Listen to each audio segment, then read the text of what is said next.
In the next step, I'm going to show you how you can use the nodes and the compositor in Blender.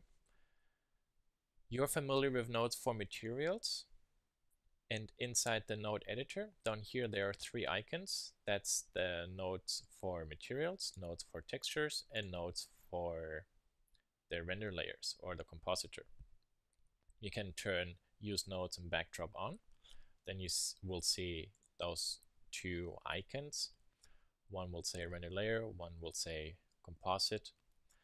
And if you go to render and layers, you will see here we have the layers tab, and then we have 4 sets of layers: scene, layer, exclude, and mask layer. The last two we can ignore for a moment and focus on scene and layer. Think about the way how Photoshop works. In Photoshop, when you open an image, you can have different layers, and on each layer you can have some sort of graphic information, and then you can mix those layers either by using the layer compositors, the color mixers, or for example, you can blend layers together by using the layer mask. You can apply filters to layers. And everything you do in Photoshop this way, we can do in Blender inside the compositor with nodes. But instead of using a linear approach, the way how Photoshop works, and also sometimes what you do in Photoshop is destructive, here it's dynamic and it's non-destructive. And we just use nodes to compose the different commands together.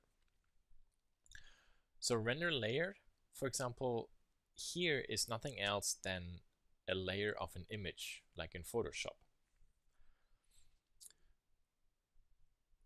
And this might sound a little bit confusing or complicated, so let's take an easy step. So we can maybe think about how we can create a nice, good backdrop plate, because our high-res image, the JPEG one, as well as the high dynamic range image for lighting, they all show a very strong perspective distortion. That is not really what we can use as a backdrop.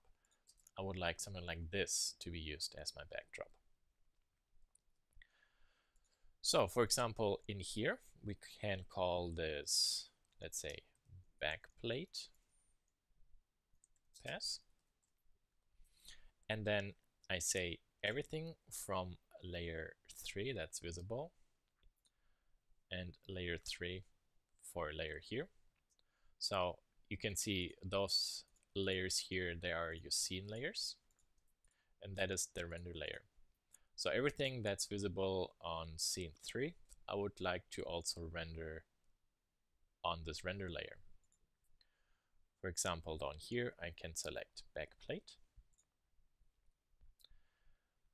and then maybe go to world, and then instead of using this high definition image, we have to select our JPEG image.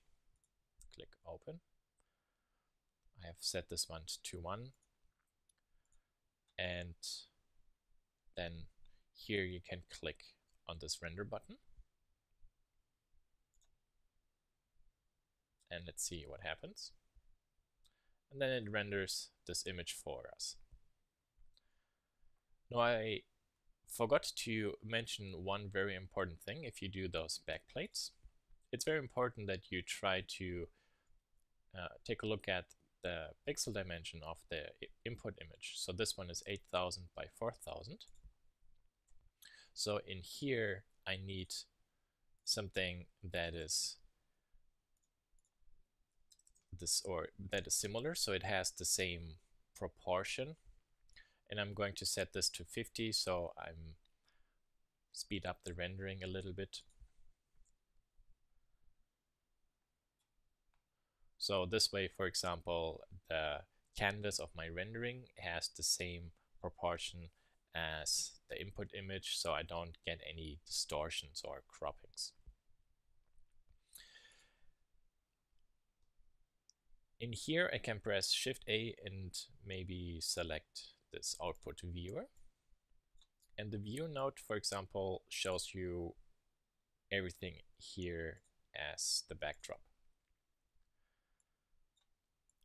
And as I mentioned before, whatever is being plugged into the composite node, that can be saved.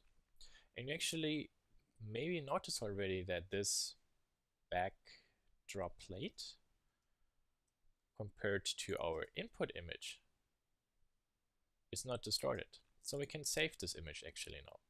So here I could go to UV image editor and they have my render result. You see here I can switch between the different images and render result. That is the composite. There I could go image, save as, and then here, for example, call this one backdrop plate.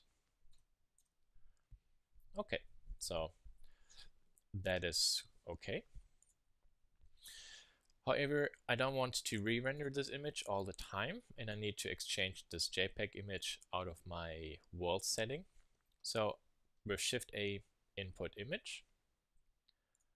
Then I'm going back and select this backdrop image and have this one now as a permanent input into my compositor. So instead of the render layer, I'm actually using that image I physically just created. In the next two steps, then I'm going to show you how we can create the path for the shadow catcher and the path for the car. Also, one thing actually to point out, under film, there is something called transparent. If I turn render on, you can see that my backdrop is actually not transparent. So you can see that background image.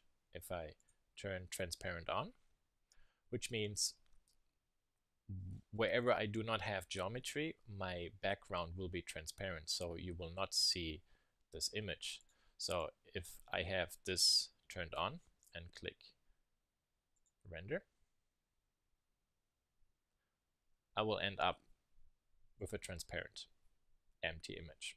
So just in case this happens, check this one.